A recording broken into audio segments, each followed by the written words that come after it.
How many of you out there knew exactly what you wanted to be when you grew up? Did you know what you wanted to achieve? Well, I'm here to tell you my answer. I want to become a doctor. Now, I've said this to many people, but when asked why, I often find it quite hard to answer it without being too cliche about it. But I do know this. I know that the majority of you in here have had a doctor's appointment. I also know you met with the doctor for at least 15 minutes or so. And I know that that appointment probably dated about a few days after you called the hospital, just as I did when I broke my arm on Saturday, fortunately. And being the young and naive girl I was, I thought this was the same for everyone. I mean, I knew you had to wait in longer lines and everything, but I just wasn't quite sure how different their experience was to my own. I thought that everyone had access to standardized medical care, and that if you had critical conditions such as like a coronary heart disease, you would get to the doctor straight away. How wrong was I? Very wrong. A few months ago, I had the opportunity to work at a hospital at Thailand, and that completely changed my perspective in medicine.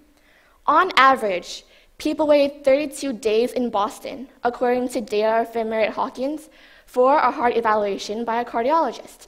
But do you know how long you have to wait here in the hospital I worked at? Any guesses? Any guesses? Okay, 1 month or 2 months or 3 months? That's not even right. The queues can go for as long as 6 months or 1 year.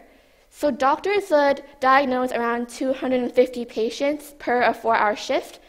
So you would get about 2 minutes per patient. So you'd be waiting for half a year and get to talk to the doctor for like 120 seconds. Just think about that. One case in particular that stood out for me was a case where the patient had symptoms of tongue stiffness and seizures, which are probably associated with neurological dysfunctions. And the nearest appointment was 2 months away. And what was the patient to do? The nurse suggested that if the symptoms had gotten worse, just go to the ER and don't even bother making an appointment. Now, those were conditions for people who could actually afford a small amount of money. For those who had to rely on the government insurance or fundings, the queues are at a first-come and first-served basis. So you'd get people coming at 7 a.m. in the morning, not knowing how long they have to wait for, when or if they'll get to see the doctor that day. So you'd get patients there waiting just in wheelchairs and beds. Imagine you being very ill, but all you could do was just wait. And when you actually see the doctors, you're not guaranteed adequate treatment because of the issue with government fundings and inadequate equipment use. Doctors that I have personally talked to have said that once in their careers, they had to use makeshift equipment to treat a serious condition. It was all they could do, and their patient's life depended upon it. And the reason behind all of this?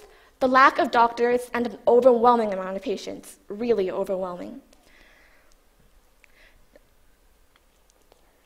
This brings me to the reason why I want to fix this issue.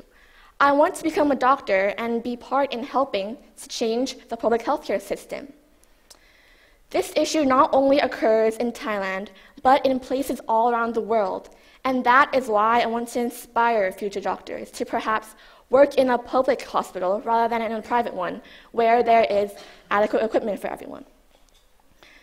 Healthcare should be for everyone, and I believe that everyone, no matter how much money you have, should have access to standardized medical care and not be neglected. It should be treated in the same way as the bare necessities of life, such as food, water, or shelter. Now, the beginning of change isn't far away.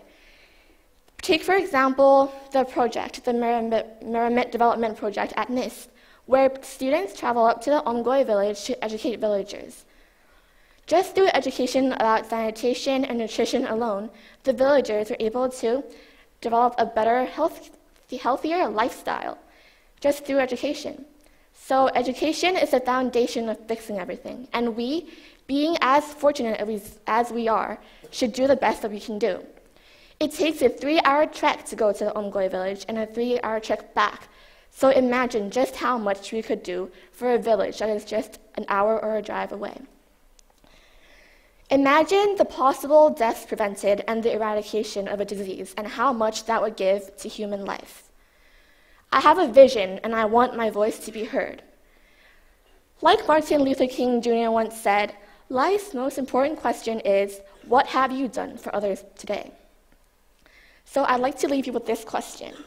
How can you help others make their voice be heard too? Thank you.